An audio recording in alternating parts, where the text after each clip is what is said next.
r/AskReddit. What can't you believe still exists in 2019?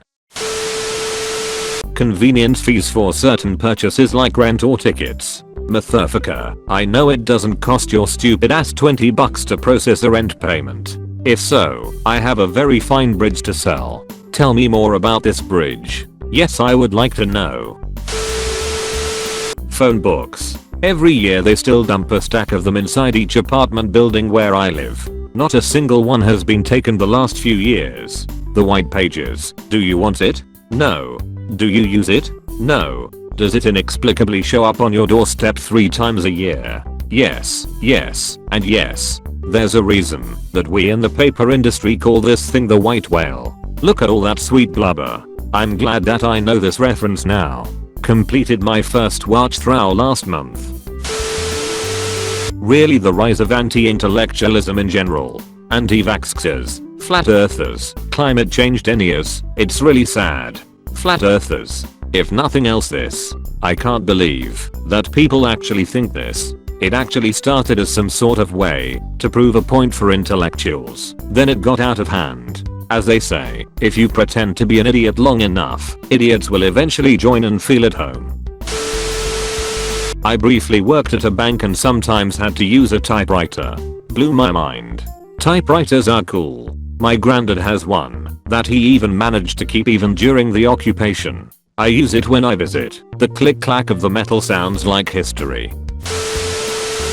Grainy CCTV footage. It's 2019, and every criminal still frame I ever see looks like some 16-bit bullshit. I think the storage of all that data is the bottleneck. Imagine a hotel with decent CCTV coverage, let's say 100 cameras x 24h x 7 days or something. Also the cost of the upgrade. Upgrading the complete system, especially if the current one still relies heavily on outdated analog technology, can be a pretty big investment. If everything is insured, then it doesn't matter to the company if the image is clear enough to catch a criminal anyway. As long as they can prove stuff happened, then it's good enough.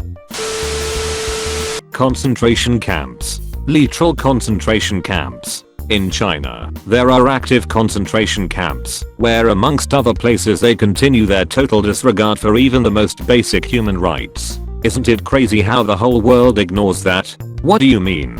I see news stories about it every day. Robocalls. Especially the fraudulent ones. The do not call list doesn't seem to work. Seriously. With all of technological advances, they can't fix this problem. The stock Android phone app actually has a pretty robust built-in spam call filtering. Just like Gmail's spam filtering, it's built off of, among other things, user reports. Edit, adding instructions since people keep asking. From anywhere in the phone app, tap the 3 dots settings icon, then settings. Second or third option from the bottom should be caller ID and spam, then enable one or both of the options on that screen. It sucks when robocallers spoof your number, so now you show up as spam. I get calls back from old ladies claiming I called them, which of course I never did. The use of lead pipe and lead plumbing fittings in numerous drinking water delivery systems throughout the USA. I don't think my middle school has yet to replace its lead pipes. And we were drinking that water for years. My high school constantly had lead contaminated water. I have no clue if it was ever fixed, because every time it was fixed it would become contaminated again not long afterwards. The school had to provide free bottles of water because of it too, but it was always the small water bottles, not a normal size. Fax machines. I work in the medical field, and I hate them. I can't send emails because they are not secure, but half the time faxes don't go through and take 5/10 minimum to send. And if you press a number wrong, oops, there goes a per. And it isn't as if faxes are encrypted or whatever. They are just as insecure as email. It's just an analog signal. So many institutions still insist on fax over web or email interfaces because of security, that there is a huge business for gateways that forward web and email source documents to fax machines. It's entirely preposterous, but there's money to be made from people who ran out of storage for new information in 1988. I can't believe asbestos is still being used in some parts of the world. The house I grew up in had a asbestos ceiling, and ever since I learned the dangers of it, I've been very vocal about its dangers. My understanding is that sealed asbestos is very safe. The problem is that you can't ever unseal it without dust getting everywhere. Asbestos removal operative here. You're correct. If, for example, asbestos infused board has been broken, you can seal the broken part with an encapsulation paint. This literally encapsulates the exposed part of the board where fibers can be released. If you're renovating and find anything with asbestos, immediately stop and call a licensed removal company. Asbestos is an incredible building material, the downside being it causes cancer and is super dangerous. Anushan's YouTube channel. Like seriously, he's a creep and is being investigated by the FBI, and YouTube isn't doing anything about it. Anushan exists. Copper, you're good. You're good. Minecraft YouTubers. Copper, die. Crank windows. I love them though. My 4-year-old nephew recently rode in my car and asked me what this thing was on his door. When I told him, it opened and shut the window, and I showed him how to do it, he was so stoked. Oh man, that is so cool. I'm not surprised by this. When you grow up with everything around you being automatic, it can be rather neat to have some manual control over things in your life. Or when you want it 2/3 up or just cracked a little bit, but whenever you touch the switch the window opens or closes the entire way. The amount of paper needed for bank transactions. How do banks debit my entire bank balance in 1 second, but it takes 3 to 5 business days to pay $50 to another bank? Businesses in major cities will not accept payment with a credit or debit card. It is 2019 and I don't like on Marion Island. Please let me pay with a card. My banks are across the street from one another. Whenever I have to make a transfer, I pull cash out from one and cross the street to the other to deposit, like it's 1899. Way faster. In a similar vein, the fastest way to transfer large amounts of data is to load it into a truck full of hard drives and drive it to where you need it.